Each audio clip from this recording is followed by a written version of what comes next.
तेरा भाई आ गया लेने, इसलिए मैं कुछ नहीं कह रही हूँ, वरना इतने दिनों के लिए अपने मायके मैं तुझे नहीं जाने देती अब। दादी आप प्लीज रोको मत, अब मुश्किल से तो मैंने मम्मी को मनाया है, अब आप मत रोको। मैं हर बार भी तो छुट्टियों में नानी के घर जाती हूँ ना, तो इस बार क्या हुआ? गुड़िया अब तू इतनी छोटी नहीं है, समझदार है।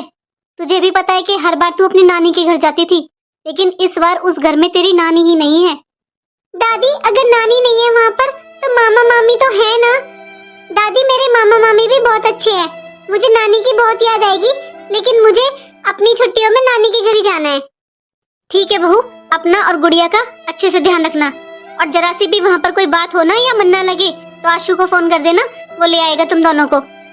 ले बहू ये पैसे रख ले। लेकिन माँ जी ये किस लिए? वो इसलिए बहू क्योंकि हर बार तू अपनी माँ के घर में जाती थी, लेकिन इस बार अपने भाई भाभी के घर में जा रही है।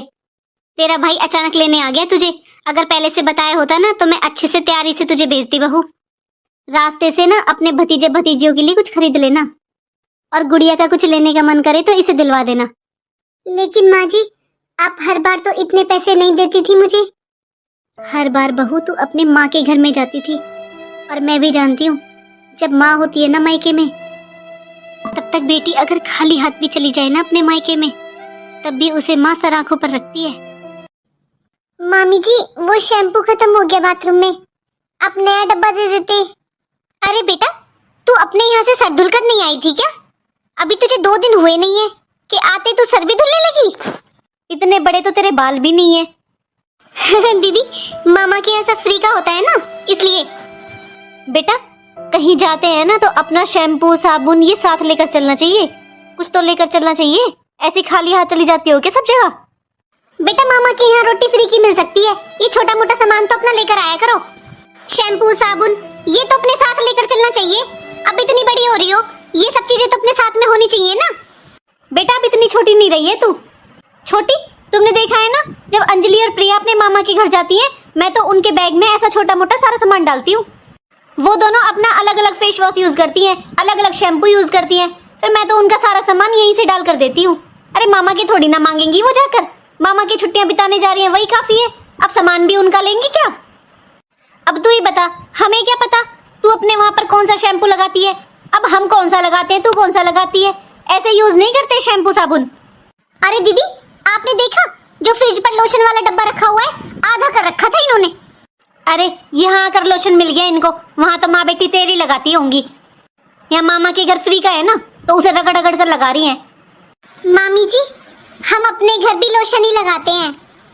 अरे बेटा पहली बात तो ये हम मजाक कर रहे थे, और तुझे मजाक इतना बुरा लग रहा है ना तो मत आया कर। अंजलि और प्रिया तेरे मामा की लड़की है तो तेरी बहनें ही, तूने देखा है उन्हें कभी अपनी नानी के घर जाते हुए? अरे इतने बड़े जब बच्चे हो जाते हैं तो कोई नहीं जाता नानी के घर इतने दिन रहने के लिए, अपने घर में भी 100 काम होते हैं, 100 तरह की चीजें होती है करने के लिए। माँ की बेटी है, छींकते नाक काटती है, वैसे मजाक भी नहीं सुहाता, वैसे डेरा डालने आ गई यहाँ पर। मामी जी मैं तो 1 साल पहले भी छुट्टियों में यहीं पर आई थी, मैं तो हर साल छुट्टियों में यहीं पर आती हूँ। अरे बेटा तेरी समझ में नहीं आ रहा है हम क्या कहना चाह रहे हैं, मैं तुझे ये समझा रही हूँ कि उस टाइम तेरी नानी जिंदा थी। और बेटा अब ये नानी का नहीं मामियों का घर है, और मामी नानी नहीं होती है, मामियों का भी अपना परिवार है, अब वो तुझे देखे या अपने बच्चों को देखे? एक बात बता, इतनी तो तू समझदार है, ये बता ननिहाल का मतलब क्या होता है? ननिहाल का मतलब होता है नानी और नाना का घर। अब तेरे नानी नाना ही नहीं है तो कैसा ननिहाल? और हाँ ज्यादा ही तुझे मजाक बुरा लगता है ना तो इस बार आगे से सोच कर आना, नानी नहीं है तो ननिहाल भी नहीं है। फ्री का लोशन फ्री का शैम्पू देखो तो सही, अरे जरा सा मजाक बर्दाश्त नहीं हुआ? अपनी माँ की बेटी है, माना कि आ भी जाओ, चलो सब आते भी हैं, लेकिन इन लोगों की तरह